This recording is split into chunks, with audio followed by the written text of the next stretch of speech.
ganz gut zum Wiederholen. Das geht eigentlich auch ganz gut.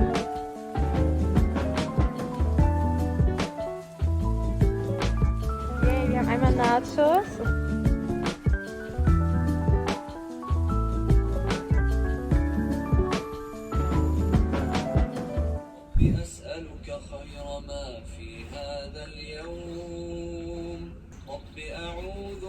Never forget sunscreen. I just started implementing this in my skincare routine. When I go to the library, it's mostly a no makeup day, so today I'm really not going to apply any makeup. Just my skincare like moisturizer. And I got this miswak from Turkey. I've been starting using it and it felt nice, so use it if you have one. If you have time, use your miswak. I don't even know if I do it the right way. Now I'm gonna pack my bag.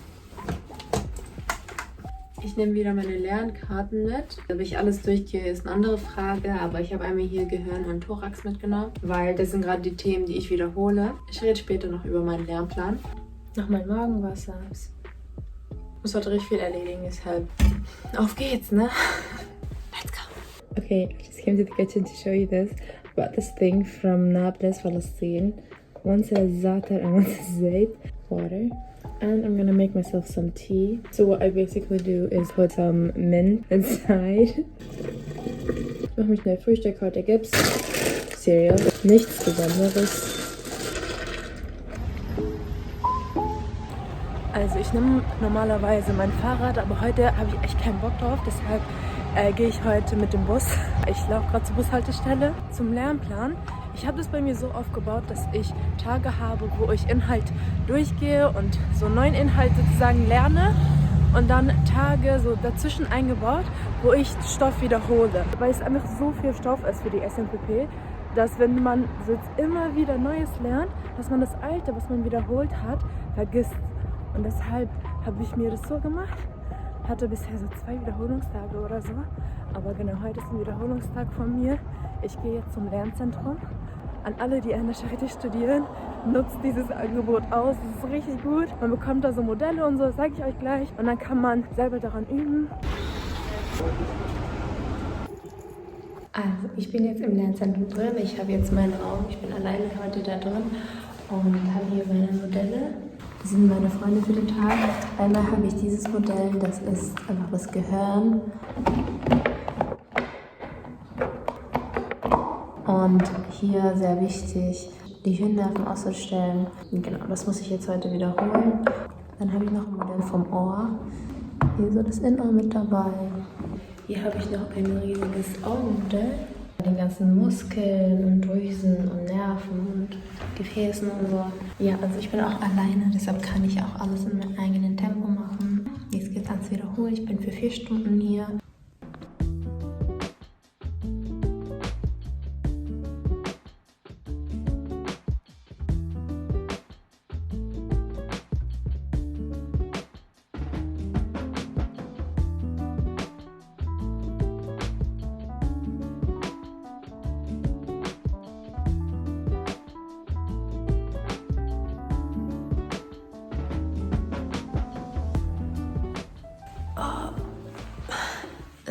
Es sind 2 Stunden ungefähr vorbei und ich bin gerade irgendwie so müde geworden.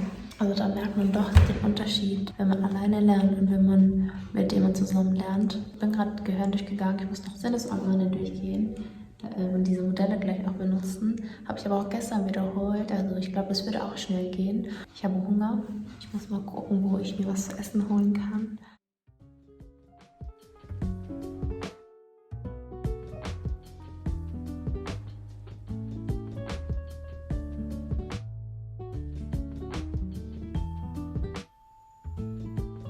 Also Update. Ich habe mir jetzt noch so ein Skelett geholt. Ich werde an dem nochmal Knochen üben und auch die Wirbelsäule jetzt einmal durchgehen. Ja.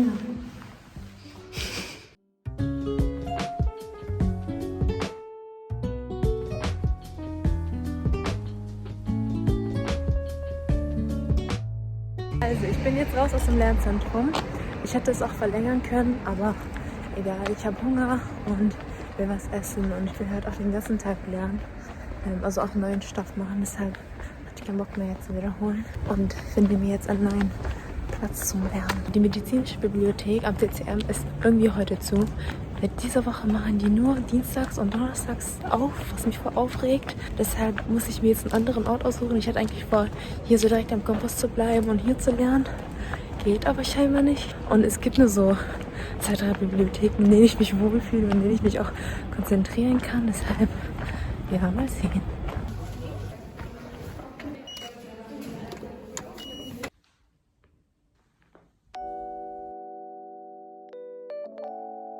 I used the Forest Chrome extension to track my study time. You'll find the link to download in the description.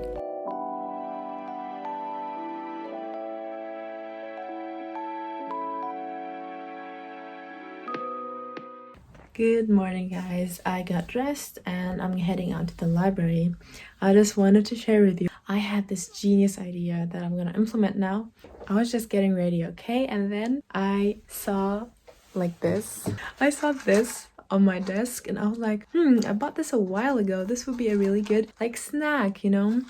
It's also like a hot meal, but how am I gonna do it with like the hot water and stuff? And then I remembered I have this thermoskanne, so I'm gonna use that. I'm gonna put hot water in it. I'm gonna do my ramen, my yum whatever, and have like a warm meal at the library, which is genius. Yeah, I'm excited for this. I need like one thing to be excited about in a day, so this is gonna be today's excitement. This channel has great medical content, really well explained. I'll put the link in the description as well.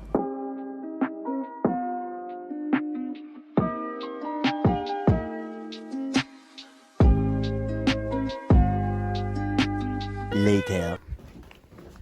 Okay, I came out to have a small break. I have my ramen here, but I'm not really sure if it's gonna work because I forgot to bring a fork. So I'm just gonna try to wing it. If not, I'm just gonna drink hot soup. I hope the water is still hot because I'm really hungry and I've actually been studying for 6 hours straight. Even though I just had the flow and I decided to just continue studying. So I am doing a very well-deserved break. Pretty happy with how much I did today. Probably gonna watch something on YouTube and then I'm gonna go back inside. Today I finished the heart physiology. And now I want to finish the lung anatomy, which is not that much. So that's why I'm hoping to be able to do it in like 2-3 hours and then go home.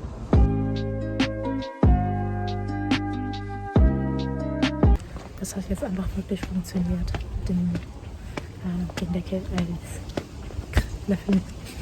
And modern problems require modern solutions.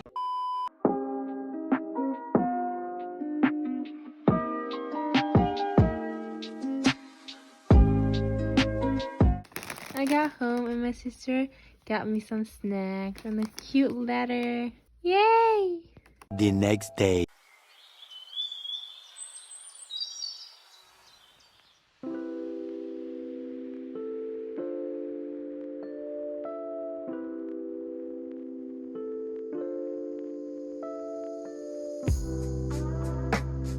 I got out of my comfy stuff. I'm wearing a dress right now and we're gonna go to the cinema. I'm so excited. We're gonna watch Shang-Chi and I brought the whole fam with, so we're gonna go and drive to the cinema now. It's like a 10-minute drive. Yeah, I'm excited. Yay, wir haben einmal Nachos und einmal Popcorn. Oben.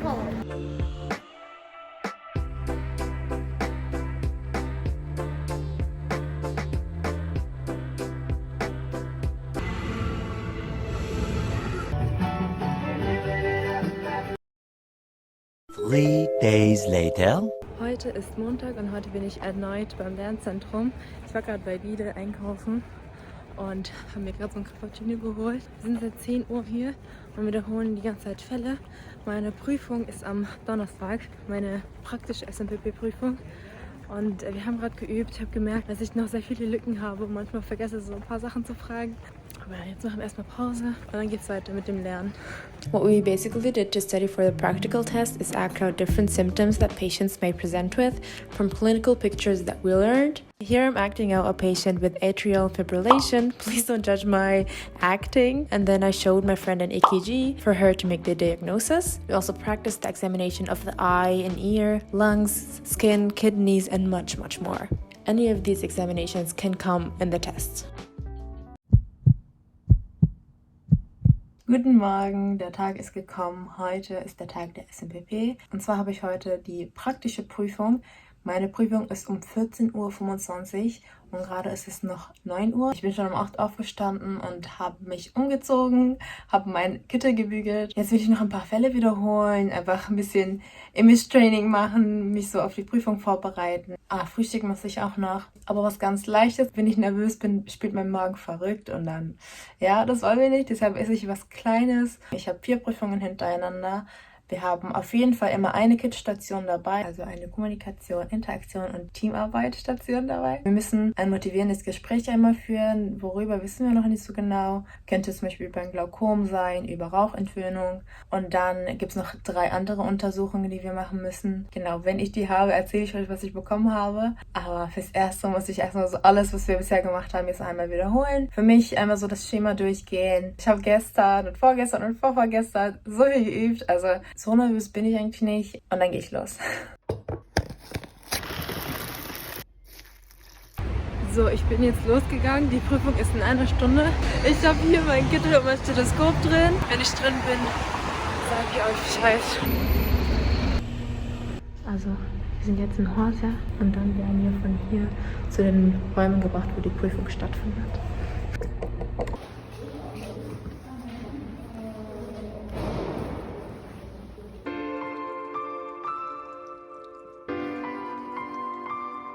Hier mit der Maria.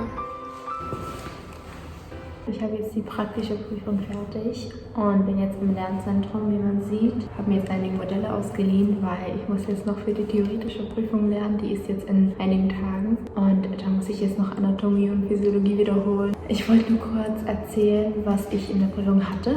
Ich habe meine praktische Prüfung jetzt abgelegt und zwar sind es einfach so Mini-Oski-Stationen sozusagen, wo man Untersuchungen durchführen muss. Man weiß aber nicht, was man kriegt. Ich hatte ja schon erzählt, ich muss auf jeden Fall eine KIT-Station ablegen. Die hatte ich auch als allererstes. Sollte mit einem Patienten reden und sie davon überzeugen, ihre Glaukomtropfen regelmäßig zu nehmen. Das lief ganz okay. Ich konnte schon nach meinem Schema gehen und am Ende hat die Zeit nicht gereicht und ich musste dann ganz schnell raus. Ist eigentlich gut gelaufen. Und dann hatte ich eine Untersuchung des Abdomens und eine darmspezifische Anamnese.